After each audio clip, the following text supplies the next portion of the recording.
We start with NBC senior Capitol Hill correspondent Garrett Haake, who also covers the Trump campaign. Not an easy assignment, Garrett. Former Assistant District Attorney Catherine Christian, former FBI General Counsel and NYU law professor Andrew Weissmann, and New York Times Chief White House correspondent Peter Baker, co-author of The Divider, Trump in the White House, 2017 to 2021.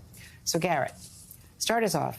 How are Jewish lawmakers on the Hill, and of course, the highest-ranking Jewish lawmaker, ever elected, Chuck Schumer, how are they reacting to the Trump comments?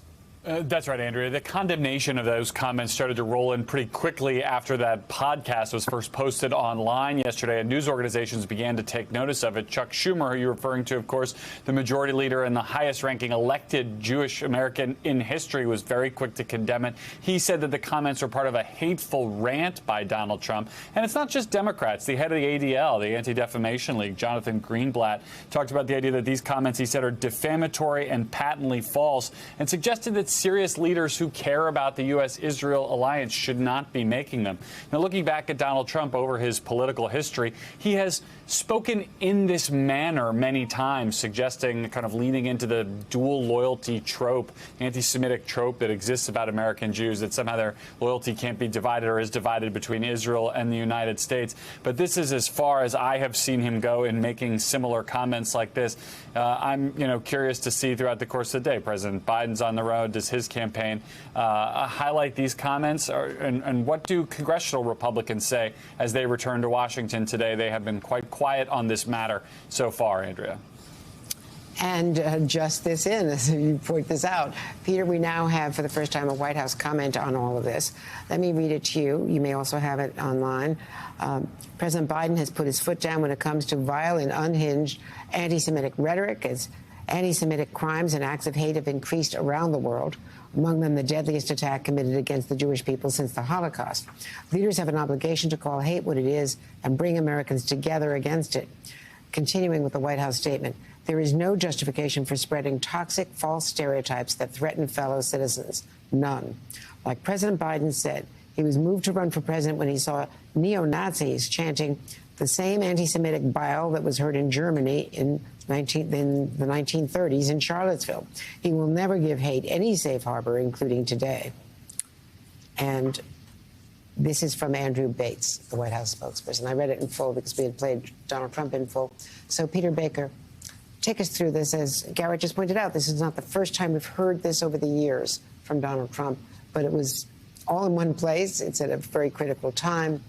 It's in response, obviously, also to Chuck Schumer and to vulnerability that they see on the part of the president ramping up his criticism of Bibi Netanyahu. Yeah, it's remarkable, of course, but not surprising because, as Garrett said, we have seen things like this from the former president time and time again. Remember, of course, in 2022, he had Kanye West and Nick Fuentes to dinner at Mar-a-Lago. Kanye West, who then went on to say that he liked Hitler. Hitler had redeeming qualities. We should stop dissing Nazis so much. Trump didn't exactly disavow that. In our book, you mentioned the book Divider, he talked to his staff about how he was jealous about Hitler's generals. If only he had generals like Hitler had. He has time and time again played anti-Semitic tropes. He has time and time again played to the forces of, that have been hateful in society. Remember, he was the one who criticized Benjamin Netanyahu after the October 7th Hamas attack and praised Hezbollah, say they were very smart and capable. So it's not exactly like he has had a consistency there, other than in playing to those who traffic in sort of these hateful stereotypes and history of anti-Semitism. And Catherine Christian, let's talk also about the legal issues on the former president's plate. What are his options now for the $464 million bond? And what does the state of New York do if he can't post it? We haven't seen anything like this happen. Well, unless Attorney General James is going to retract her past statements, she has said that if Donald Trump does not come up with the bond or the cash by March 25th, which is Monday, she's sending her attorneys into court to start the process of seizing his assets, his property, his liquid assets. She said that she can see 40 Wall Street from her window. 40 Wall Street is one of his premier buildings in Lower Manhattan. So if he doesn't come up with that, or if the appellate court, in New York is called the appellate division, doesn't stay the enforcement of that judgment, the attorney general, as I said, she hasn't retracted it yet, is going to go and try to seize his assets. And Andrew, there's also Judge Cannon in Florida, because she issued an order yesterday requesting arguments on jury. I guess it's, charges to the jury when instructions to the jury when they haven't even set the trial date yet or chosen a jury. And in those instructions, she gave them options, including some very strange options, things that he's not even charged with, but arguments that the Trump lawyers had made to her.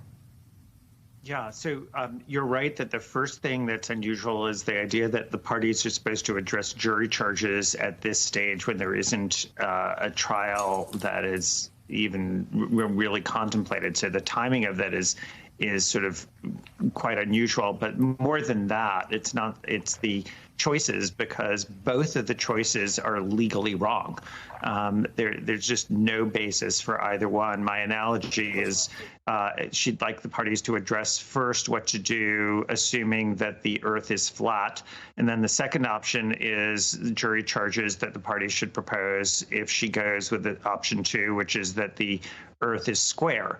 And of course, neither of those is correct. So very, very bizarre.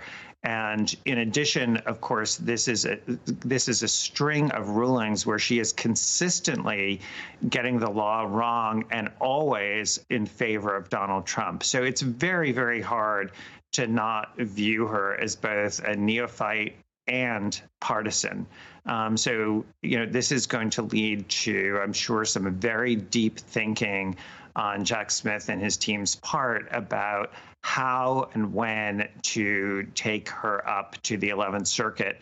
At what point is it, a bridge too far? There was also a ruling last week on a vagueness charge where she, again, tried to avoid making a ruling so that she couldn't be appealed. So there's a whole variety of things that are building up. So this is something to keep an eye on as to what Jack Smith does, because it's pretty clear at this point they have to do something given the very bizarre nature of her most recent ruling. And of course, the bottom line is delay, delay, delay. Peter, I also want to ask you about the reports that convicted felon Paul Manafort might be brought on to his campaign staff. A 2020 Senate Intel report, bipartisan report, labeled Manafort a grave counterintelligence threat due to his Russian connections to Russian intelligence, according to testimony. He was convicted as part of the Mueller investigation. I think Andrew Weissmann was the prosecutor. Trump pardoned him. Why would he be brought in?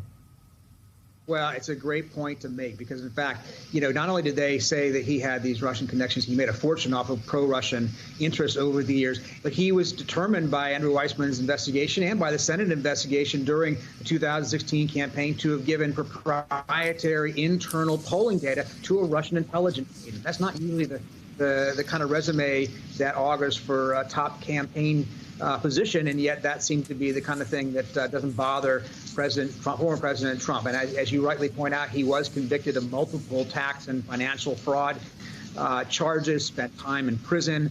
Again, not the usual background for a top campaign official, but he did get a pardon from former President Trump, now former President Trump. And obviously, it's a sign of just how different this campaign really is, how different this candidate really is, that somebody like that would be seen as an asset rather than a liability. Let me just quickly ask Andrew how you feel about all this. Well, it's really not a question of my sentiment. To me, I just look at if the reports are true, it just fits in very much with the former president's comments about the people who attacked the Capitol on January 6th being hostages. They are defendants duly convicted after either taking a guilty plea or being found guilty by a jury. And so the idea that you have a Republican who, Republicans used to be the sort of law and order party. They touted themselves that way. The idea that they're running on a ticket of freeing criminals and having a convicted criminal run the campaign for the leading candidate, is a remarkable comment on where that party is today versus its historic traditions.